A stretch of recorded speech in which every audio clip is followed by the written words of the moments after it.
Kaini kwamba hata wewe fanya vizuri ili ufanye nini? Bwana Yesu asifiwe sana. Usipokubaliwa huwezi kuwa na amani. Moyo wako utakuwa hauna amani, moyo wako utahangaika.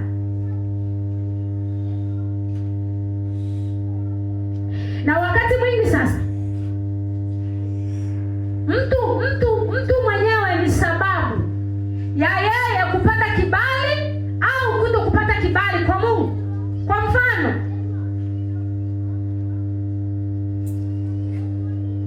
tukiacha kujaji kwamba kwa nini sadaka ya Kaini haikukubaliwa, tujiangalie sisi leo kwamba unapokuja kuabudu, ibada yako unapaswa kuianzia nyumbani. Alisema mwimbaji mmoja, ibada njema inaanzia wapi? Sasa nyumbani umeanza vibaya, umesema vibaya na mume wako au na watoto wako, umeanza vibaya kule nyumbani, huku ukija utapata kibali hivi? Hata kama sisi tukiimbisha vizuri hivi, utaelewa, utaona kama utajisikia vizuri. Bwana Yesu asifiwe sana. Mtu mmoja walienda kanisani na mke wake, halafu baba alikuwa kiongozi wa ibada. Alipofika kwenye ibada akasema, Bwana Yesu asifiwe wapendwa. Akasema amina. Hivi mnaitikia hiyo amina kama watu waliookoka kweli, kama watu wanaoenda mbinguni?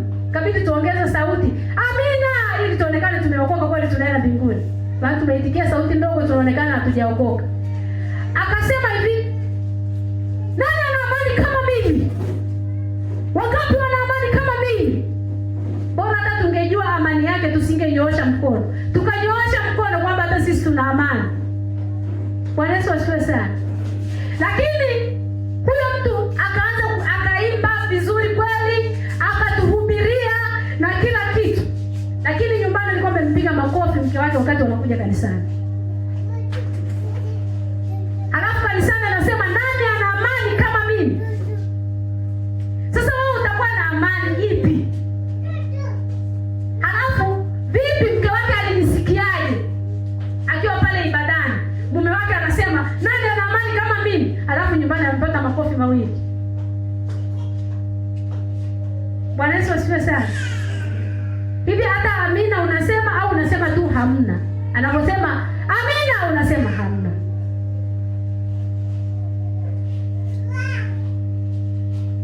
Kukubaliwa au kukataliwa ni wewe mwenyewe utasababisha ukubaliwe au ukataliwe.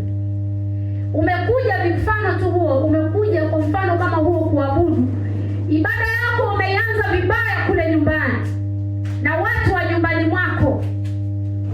Na Biblia inasema mtu asiyejali watu wa nyumbani mwake hafai kuliko hata mpagani. Yaani kama kule nyumbani hukuwajali watu wa nyumbani mwako, hujaongea nao vizuri, hujawatendea vizuri, ukija huku Mungu anakuangalia kama mpagani tu. Sema amina. Yaani kule nyumbani wale watu wa nyumbani hujawathamini, hujawajali, hujawaangalia wale watu wa nyumbani mwako. Umekuja huku ibada yako hata ukifanya Mungu anakuangalia wewe kama mpagani. Ndio hapo utatoa sadaka, alafu sadaka yako haitakubaliwa kama ya Kaini. Bwana Yesu asifiwe sana. Alafu unaweza ukatoka kanisani umekwazika, ukasema pale alikuwa yale mahubiri alikuwa ananisema mimi. Kwanza leo walipokuwa naimba sijawaelewa. Hautaelewa kwa sababu ile ibada yako haijapata kibali mbele za Mungu. Na uso uliokunjamana unawaza mabaya. Moyo uliokunjamana unawaza mabaya. Wakati Kaini moyo wake umekunjamana, alianza kuwaza mabaya. Akaanza kufikiri mambo mabaya. Akaanza kufikiri kutenda dhambi. Tena dhambi kubwa ya kumuua ndugu yake. Na wala sio Habili aliyemkataa. Bwana Yesu asifiwe sana. Yeye alikosa kibali kwa nani? Lakini badala ya kukosa kibali kwa Mungu akamchukia ndugu yake. Hivi Habili alikuwa anakosa gani? Bwana Yesu asifiwe sana. Hivi Habili alikuwa anakosa gani? Si sawa tu na wewe mama unayewatandika watoto kwa sababu baba alikuuzi, alafu hasira zako zinaishia kwa watoto. Yaani hasira za baba kwa sababu baba huwezi kumpiga. Sasa mtoto amekosa kitu kidogo tu, ndio hapo hasira zako zinaishia. Hivi huyo mtoto ana hatia kweli? Alikosa kosa dogo la kawaida sana, ila kwa sababu haukuwa vizuri, moyo wako ulikuwa umekunjamana kwa sababu baba alikuudhi au mama alikuudhi. Unaona sasa na wewe ambaye yuko chini yako, na wewe ndio unapambana naye huyo. Bwana Yesu asifiwe sana.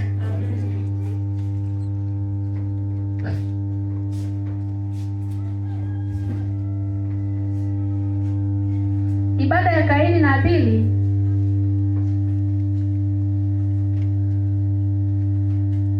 walifanya ibada, wakatoa sadaka, na Mungu akamkubali Habili na akakataa sadaka ya Kaini. Na hapo ndipo shida ilipoanzia. Kaini kujisikia vibaya, kukataliwa, akachukia. Tunapotaka kibali kwa Mungu, sisi ni sababu, nimeshasema sisi ni sababu ya kupata kibali au kukosa kibali, vile tunavyoishi. Halafu Mungu wetu aishivyo ni Mungu wa haki. Yeye sio mwanadamu, huwa anahukumu, anatoa kipimo kile kile cha haki. Hawezi kukuonea, yeye sio mwonezi. Bwana Yesu asifiwe sana. Kwa kama akikataa, basi unapaswa tu kukubali na kunyenyekea na kukubali ushauri ambao Kaini aliukataa, kwamba unapaswa kutenda vema ili na wewe ukubaliwe.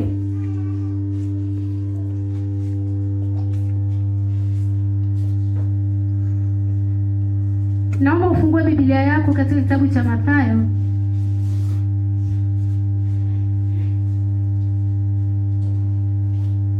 Mathayo 25.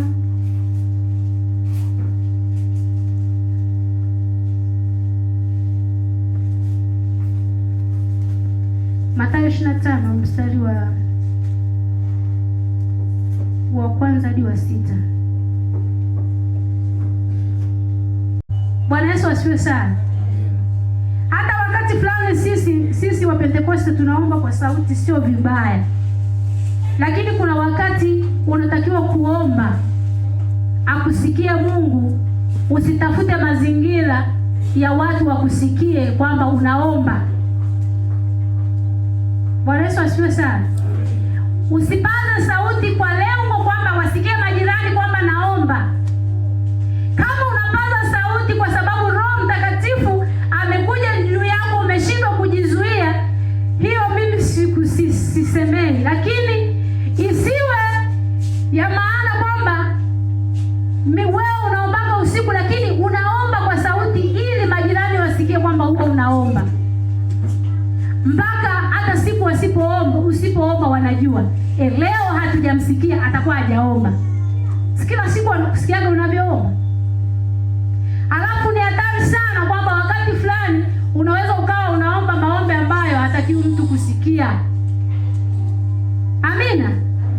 Unaweza ukawa unaomba maombi ambayo hata mume wako hataki kusikia. Unaweza ukawa unaomba maombi ambayo ni baina yako wewe na Mungu. Kwa sio lazima upige panda, upige kelele. Unaweza, ndio maana zamani watu walikuwa naenda mlimani. Huko mlimani utaomba, kuna miti. Huko ni peke yako, huko peke yako huko.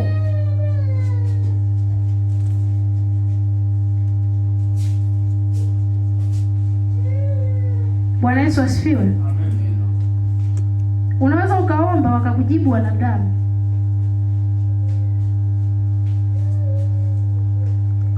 Mtumishi mmoja wa Mungu alikuwa anakaa ana nyumba yake ilikuwa karibu na nyumba ya mganga wa kienyeji.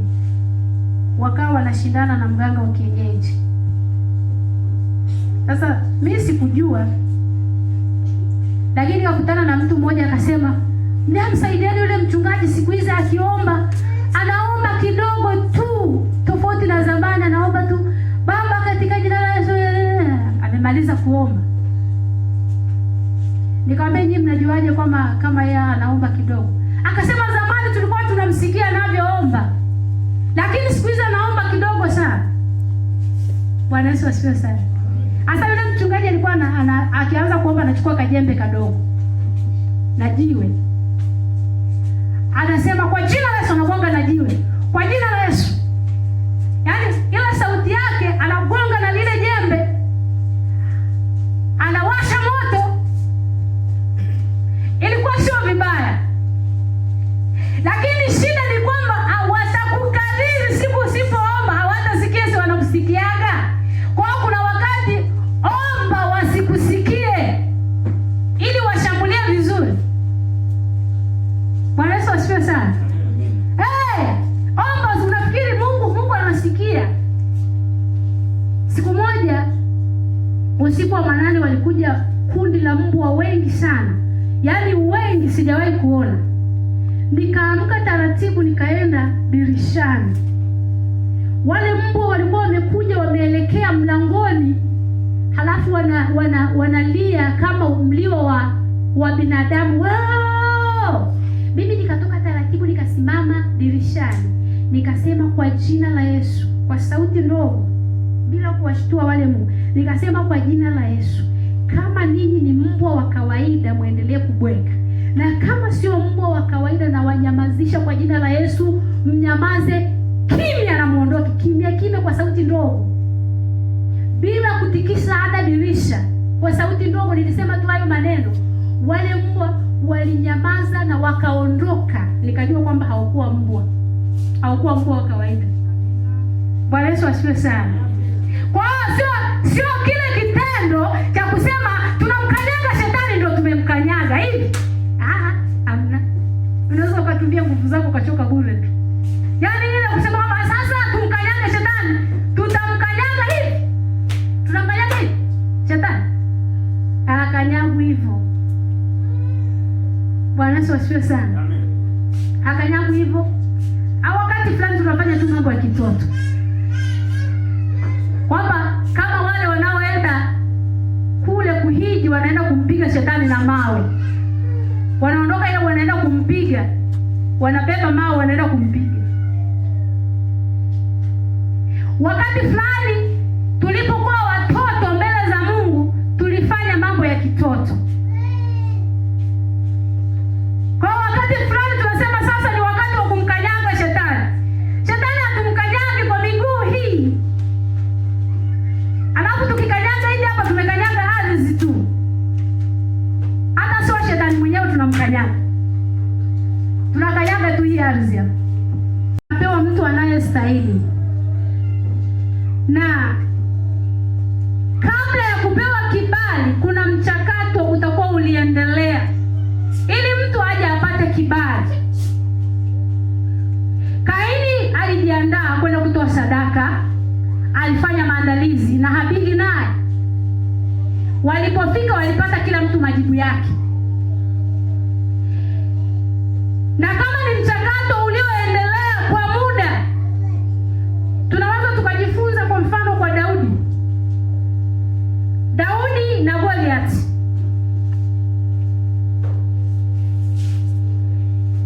Daudi alienda kupigana na Goliath, lakini ulikuwa ni mchakato ambao Daudi alikuwa ameuanza mpaka aje afikie kiwango cha kuwa na ujasiri wa kupigana na Goliath. Ulikuwa ni mchakato wa maisha yake ambao uliendelea wa kupigana. Wanasema hata vita huwezi kujifunza wakati wa vita. Bwana Yesu asifiwe sana. Unajifunza vita wakati wa amani. Lakini kama utajifunza vita wakati wa vita huwezi. Kwa sababu wakati huo utatakiwa kupigana na sio kujifunza. kabla Daudi hajaenda kupigana na Goliathi, alikuwa tayari ameshapata uzoefu wa kupigana na wanyama wakali. Alipigana na simba, ni mnyama hatari. Alipigana na dubu, ni mnyama hatari. Akakutana na Goliathi, mtu aliyekuwa tishio. Daudi akawatia moyo watu kwamba asizimie mtu moyo kwa ajili ya huyu, mimi nitaenda kupigana naye. Wakati Daudi anazungumza vile, hakuna mtu aliyemwelewa. Hata ndugu zake waliona ni kama mtu mwenye kiburi, mwenye kiherehere, anapenda kujipendekeza.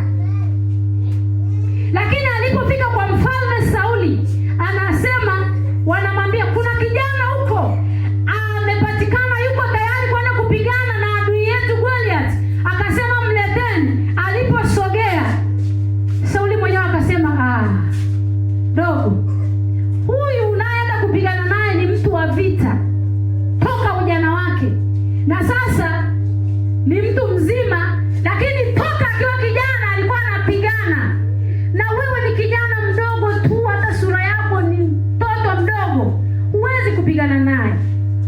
Daudi akasema hivi, sikiliza baba, mimi nilikuwa nachunga kondoo kuli. Alikuwa akitokea simba ili amchukue mwana kondoo, nilikuwa namshika simba kwa mikono yangu, ndevu zake huku na huku, na mchana namuua. Hivyo basi nimemuua simba, nimemuua na dubu. Na huyo Mfilisti ambaye anawatukana watu wa Mungu atakuwa mmoja wa wale simba na dubu. Mimi nitaenda kupigana naye. Hapo utasema mtu amekurupuka. Bwana Yesu asifiwe sana. Sauli aliposikiliza akaona Daudi hajakurupuka. Daudi anasema kitu ambacho ana uhakika nacho, ana uzoefu nacho. Bwana Yesu asifiwe sana. Kuna vitu ambavyo Mungu amekufanyia katika maisha yako toka ulipookoka. Kuna vitu unatakiwa uviweke kama alama katika moyo wako, usivisahau. Uvikumbuke siku unapopita kwenye jaribu lingine. Ukumbuke siku zile Mungu alivyofanya kwa ajili yako. Ukumbuke vile Mungu alivyokuvusha. Ukumbuke hata vile Mungu alivyokubadilisha ukawa hivyo ulivyo, usisahau. Itakusaidia siku unapokutana na jaribu kupata nguvu na ujasiri hata katika hilo unalokutana nalo. Bwana Yesu asifiwe sana. Kumbuka sana, kama una tabia kusahau, andika hata kwenye daftari kwamba Mungu aliwahi kuniponya na ajali. Mungu aliwahi kuniponya na ajali mpaka saa hizi hata jina langu lingekuwa limesahaulika. Mungu aliniponya, nilikuwa ni mtu mwenye maisha duni, nilikuwa hata kula kwangu ni shida. Leo nina uhakika wa kula, nina uhakika wa kuvaa, nina uhakika wa kuishi kama watu wengine. Usiyasahau hayo. Kuna watu wakifika kiwango fulani cha maisha wanasahau kule walikotoka, yaani wanajisahaulisha. Hata mtu akiwakumbusha wanaona kama anawaaibisha. Bwana Yesu asifiwe sana. Yaani mtu akikukumbusha kwamba hivyo wewe zamani ulikuwa unatembea bila viatu, hutaki akukumbusha kwa sababu unaona anakuaibisha. Lakini unapaswa kukumbuka kama ulishawahi kutembea bila viatu na sasa una viatu vingi pale nyumbani, unapaswa kukumbuka wewe mwenyewe wakati fulani mbele za Mungu kwamba Mungu umenibariki, nina hivi vyote. Nakumbuka ulikonitoa. Daudi akasema, nimepigana, nimemuua simba, nimemuua na dubu. Nipe ruhusa baba nikapigane na Goliath, kwa sababu kwanza huyu ana kesi mbili. Amewatukana majeshi ya Mungu aliye hai. Huyu, wale simba walikuwa wanataka kuchukua tu kondoo, lakini huyu anawatukana watu wa Mungu, watu wa thamani, anawatukana, anawadharau. Bwana lazima atamshughulikia. Bwana atamuua. Bwana Yesu asifiwe sana. Sauli akasema, nenda na Mungu awe pamoja na wewe. wakamvalisha nguo za kivita aende kupigana. Na hapo napo unapoenda mbele za Mungu, jikubali wewe kama ulivyo, acha kujiongezea chochote. Bwana Yesu asifiwe sana. Yaani acha kuwa kama kufikiri kuwa kama mtu fulani. Wewe baki kama hivyo hivyo ulivyo, ndivyo Mungu alivyokuita. Alafu mtumikia Mungu hivyo hivyo. Daudi akasema, hata haya mavazi sikuyazoea Baba. Niache niende kama nilivyozoea. Bwana Yesu asifiwe sana. Kila mara huwa namtafakari sana Daudi. Wakati Goliath anasema, njoo kwangu, mimi nitakuua, leo nitawaua na majeshi ya wana wa Israeli, nitawapa ndege wa angani mizoga yao. Yeye akasema, umenijia kwa upanga na ufumbo na nini? Mimi nakujia kwa jina la Bwana wa majeshi ambao wewe umewatukana, na leo Bwana atakuua. Goliath alisema nitakuua, Daudi hakusema nitakuua. Bwana Yesu asifiwe sana. Daudi hakumwambia Goliath kwamba Goliath, wewe pamoja na kwamba ni shujaa nitakuua. No. Alisema nani? Bwana atakuua. Wala Daudi hakujipiga kifua yeye mwenyewe. Daudi akasema, Goliath, Bwana atakuua, mkononi mwangu Bwana atakuua.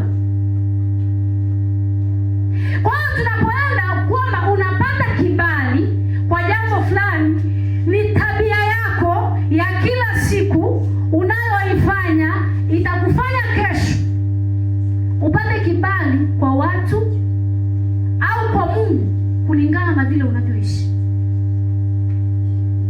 Bwana Yesu asifiwe sana. Mungu atakukubali kulingana na, atakupa kibali kulingana na vile anavyokufahamu moyo wako. Halafu uzuri wa Mungu hatazami kama wanadamu. Mungu anatazama tofauti na mtazamo wa wanadamu kabisa. Hana alikuwa mbele za Mungu anaomba. Akaomba maombi ambayo kuhani alipomwangalia alimfikiria vibaya, akamwambia, hivi mwanamke utakuwa mlevi mpaka lini? Yaani maombi yake zile staili zilikuwa kama za mlevi. Aliyelewa hawezi hata kutamka maneno. Akawa anaomba, midomo yake tu inaonekana inaongea, lakini maneno hayasikiki. Ikaonekana ni kama mtu aliyelewa. Kuhani akamwangalia akamwambia, wewe utakuwa mlevi mpaka lini? Hebu punguza kunywa. Achilia mbali haya mambo ya kulewa lewa. Hana akasema, hasha, mimi sikulewa. Mimi nimeumimina moyo wangu mbele za Bwana. Bwana Yesu asifiwe sana. Nimeumimina moyo wangu mbele za Bwana. Kuna wakati fulani unapoumimina moyo wako mbele za Bwana unaweza usieleweke vizuri kwa mtazamo wa kibinadamu, lakini Mungu anakuelewa sana. Mungu anakuelewa wakati ambao pengine hakuna mtu anayekuelewa, lakini Mungu anakuelewa sana, kwa sababu anakujua yale unayoyatamka moyoni mwako, unayoyataka moyoni mwako. Mungu ameangalia, hahitaji kusikia kwa sauti ya kusikika.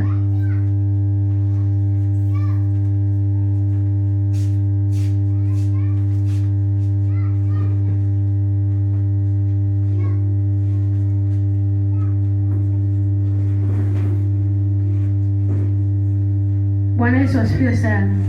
Mungu anakupa uzoefu wa vita kila unapopita, katika kila jaribu unalopitia na kila hatua unayopitia. Mungu anakupa uzoefu, na usisahau kwamba Mungu alifanya nini kwa ajili yako, hasa wakati unapokuwa umekutana na jambo lingine mbele yako.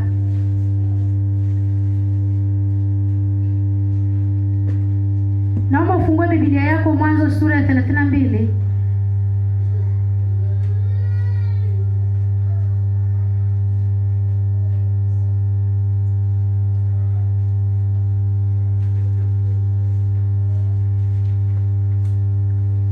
Mwanzo 33